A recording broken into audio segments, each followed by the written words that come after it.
Dans ce thème, on va parler de nos pensées, on va parler de cet état de silence, cet état de paix qu'on peut trouver quand on commence à se départir de nos pensées.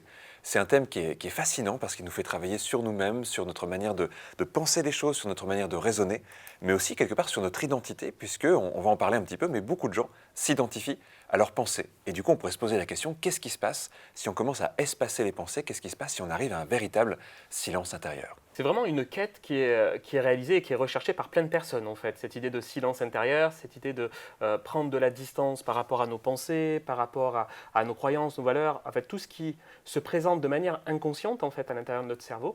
Et certaines personnes, je sais pas, vont méditer pendant des dizaines d'années sous un platane pour acquérir ça. Et nous, on va vous proposer quelques pistes pour pouvoir obtenir ce silence-là, pouvoir aussi commencer à le modeler, commencer à le travailler, commencer à l'agrandir quand c'est intéressant d'être agrandi, et peut-être à le rapetissir quand on a besoin des pensées. Mais on a vraiment cette idée de jouer avec les pensées et voir ce que ça fait lorsque on met du volume ou on coupe le volume. Et on verra qu'on va aller beaucoup plus loin que ça. Il y a des gens qui estiment qu'on a 60 000 pensées par jour. Je ne sais pas ce que vous en pensez, mais ça paraît considérable comme ça. Il y a une sorte de machine à penser très automatisée à l'intérieur de nous. Mais il y a une chose qui est assez étonnante, c'est que quand on demande aux gens s'ils sont conscients de leurs pensées, leur premier réflexe c'est de répondre oui. Sauf que si on va un petit peu plus loin que ça, on s'aperçoit que la plupart de nos pensées sont gérées très inconsciemment. Il y a quelque chose qui pense en nous, il y a quelque chose qui parle en nous, mais en fait notre désir de penser, notre volonté de penser, elle est assez peu présente dans tout ça. Par exemple, il y a une donnée qui est assez effrayante, c'est que 95% des pensées sont similaires chez une personne d'un jour à l'autre. C'est une moyenne, évidemment. Mais ça montre à quel point la plupart de ces pensées sont extrêmement automatisées. Ces pensées, elles viennent un petit peu toutes seules, elles se perpétuent un petit peu toutes seules. Je vais prendre un exemple, vous savez, quand on écoute des personnes parler avec une parole un petit peu banalisée, tiens, comment tu vas aujourd'hui, est-ce qu'il fait beau, etc. On entend souvent qu'il y a quelque chose qui est plus de l'ordre de la rengaine, qui est plus une parole rassurante, plus qu'un réel contenu. Et c'est encore pire pour la pensée. La plupart des pensées sont tellement automatiques que les personnes ne sont pas lucides par rapport à leurs pensées. Alors on pourrait se demander à quoi ça sert et comment ça se forme tout ça. C'est évidemment quelque chose qui se forme très tôt dans notre éducation. La pensée, elle vient à peu près au moment où la parole commence à s'activer. Et pour beaucoup de gens, ça devient une sorte de commentaire intérieur, un peu comme une voix qui vient commenter les faits et gestes, qui vient commenter le quotidien, qui vient presque d'être une sorte de... Vous savez, comme dans les films où il y a une voix de bande-annonce, une voix off derrière, eh bien il y a beaucoup de gens qui vivent avec cette voix off permanente. Et en fait, ça prend de l'énergie, ça prend de la ressource, et c'est pas toujours très pertinent d'avoir cette voix-là. Il y a une autre utilité potentielle que je vais chercher à vous présenter. Vous allez voir, c'est un peu métaphorique. Il y a cette idée assez étrange qu'en fait, la communication se fait pendant le silence. C'est-à-dire que je suis en train de vous parler. Au moment où je suis en train de vous parler, j'utilise des mots. Pour vous, ça va être des concepts. Mais en fait, tout ça va prendre sens au moment où j'arrête de parler. C'est-à-dire que l'effet que va avoir sur vous les mots, c'est au moment du silence que ça se passe. Et là, on est dans une idée de communication extérieure. C'est-à-dire que je suis à l'extérieur, je vous parle, mais finalement, la communication se passe au moment où j'arrête de parler. Et ce que je vais vous proposer, c'est cette idée assez étrange qu'à l'intérieur, c'est un peu pareil. Ces pensées qui viennent nous assaillir, qu'elles soient intéressantes ou pas, elles vont communiquer avec nous au moment où elles s'arrêtent. C'est à ce moment-là qu'on va ressentir, percevoir, vivre les propositions de chacune de ces pensées.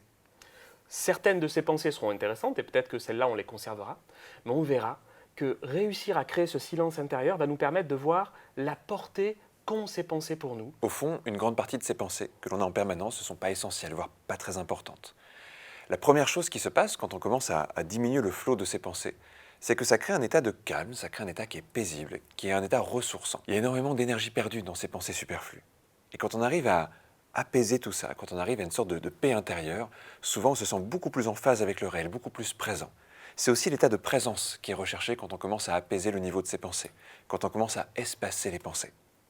Le mot silence intérieur est peut-être un peu fort dans le sens où il ne s'agit pas d'arriver forcément à un silence total, mais d'abaisser le brouhaha des pensées, de se départir de tout ce qui n'est pas très important, de tout ce qui n'est pas essentiel. Du coup, si on fait ça, on va redevenir plus conscient de certaines pensées, on va vraiment se les approprier.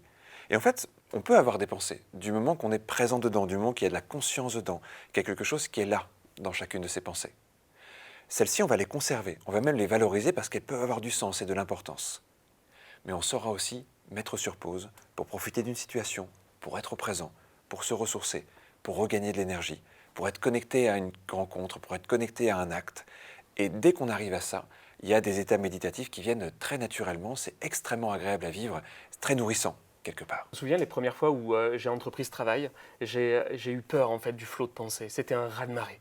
C'est-à-dire que quand on commence à prendre conscience du flot de ses pensées, à quel point il y en a beaucoup, moi ça m'a vraiment fait cet effet-là d'un raz-de-marée, je me sentais submergé.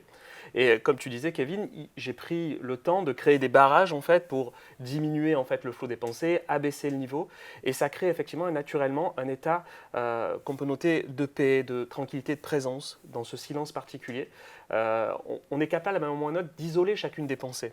Presque d'entendre la voix de chacune des pensées, de percevoir de quelle manière elles viennent nous influencer. On ne va pas forcément chercher à rendre silencieux le tout, mais on va aller chercher de laisser de l'espace à une pensée particulière.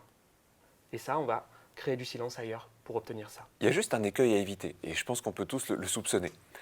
Si on essaie d'arrêter de penser, souvent on pense à arrêter de penser. Et du coup, il y a pas mal de gens qui entreprennent ce chemin-là dans des techniques de méditation et qui, quelquefois, se sentent encore plus submergés par des pensées. Du coup, on va partir dans une autre direction. Dans les 4 chapitres de ce thème, on va plutôt apprendre à jouer avec nos pensées, à s'en amuser, à les tester, à les déformer, à se les réapproprier. Le premier chapitre s'appelle « Découvrir ses pensées ». Il ne s'agira pas tout de suite d'en faire quelque chose, il s'agira déjà de comprendre un petit peu comment elles fonctionnent, ces pensées. Je vous disais tout à l'heure, les pensées nous viennent plutôt d'un niveau inconscient. On va observer comment elles se constituent, comment elles nous parviennent.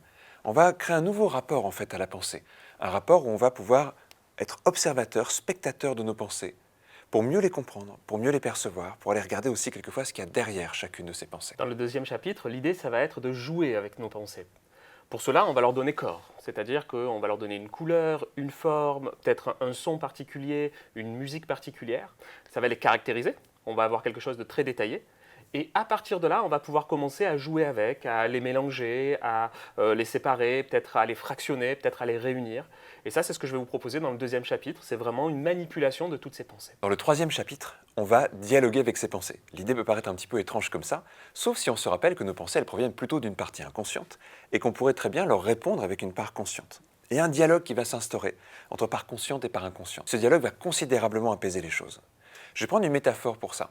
Imaginons un enfant qui pleure ou qui demande de l'attention. Moins il va bénéficier de cette attention, plus il va avoir tendance à pleurer, plus il va avoir tendance à manifester sa présence, plus il va avoir tendance à être bruyant quelque part. Comme s'il attendait justement, pour s'apaiser, qu'on vienne le voir. Eh bien, d'une certaine façon, on va aller voir les parties de notre inconscient qui ont besoin d'être apaisées. On va venir dialoguer avec elles et on va s'apercevoir qu'il y a plein de flots de pensées qui peuvent déjà déserter, qui peuvent déjà s'apaiser quand on utilise cette pratique. Pour le quatrième chapitre, ça va être un chapitre un peu plus ouvert, où on va parler des résistances à la création du silence intérieur. Chez certains d'entre vous, vous allez voir que certaines pensées vont partir assez facilement, d'accord, accepter de devenir silencieuses, et pour d'autres, malgré le chapitre précédent, ça va résister. Et ce que je vais vous proposer, c'est quelque chose d'assez ouvert pour aller explorer qu'est-ce qui se cache derrière les résistances, de quelle manière on peut les contourner, de quelle manière on peut les accepter pour prendre l'information en fait, que nous appelle cette pensée, de quelle manière on va pouvoir laisser cette pensée venir nous influencer aussi. L'idée, ça va être d'aller chercher les éléments, les outils qui vont nous permettre de gagner en capacité pour créer du silence. C'est un peu l'idée de se foutre la paix aussi. Ça fait référence un peu à quelqu'un qu'on aime bien qui s'appelle Fabrice Midal, mais c'est l'idée de comprendre que lorsqu'on se met dans une posture où on veut travailler avec ses propres pensées, qui sont automatiques, il y a plein de choses qui vont vouloir nous empêcher, des choses qui sont de l'ordre de l'attention. Je ne sais pas moi, qu'est-ce que je vais manger ce soir, le stress du lendemain, et tout ça, ce sont des choses qu'on va pouvoir adresser, qu'on va pouvoir écarter pour obtenir, pour favoriser le silence intérieur. Vous allez voir en fait que ce thème est divisé en 2 grandes parties. Des exercices au début simples pour diminuer, apaiser les pensées, pour atteindre peut-être un silence intérieur. Il se pourrait très bien que dès la fin du 2e chapitre, pour une partie d'entre vous, il y ait déjà un objectif quasiment atteint par rapport à ça. Et dans les 2 chapitres suivants, on va travailler un peu sur ces résistances qui font que ça n'arrive pas si facilement que ça pour la plupart des gens.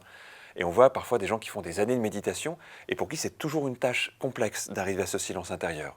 Souvent, ce n'est pas juste un manque de savoir, c'est un manque de compréhension des mécanismes profonds qui, en nous, quelquefois, ont besoin d'être entendus, ont besoin d'être écoutés. Des choses aussi auxquelles on s'est identifié, puisqu'une partie de nos pensées peuvent quelquefois être greffées à notre identité. Et pourtant, c'est des choses qu'on peut découpler. Et c'est notamment ce que vous allez apprendre à faire. Et vous allez voir que c'est quelque chose qui est passionnant. Puisqu'on a tous grandi avec cette phrase célèbre « Je pense donc je suis ». Et on pourrait se poser cette question « Qui je suis si je ne pense plus ?» Et je vous invite à parcourir ce thème pour le découvrir.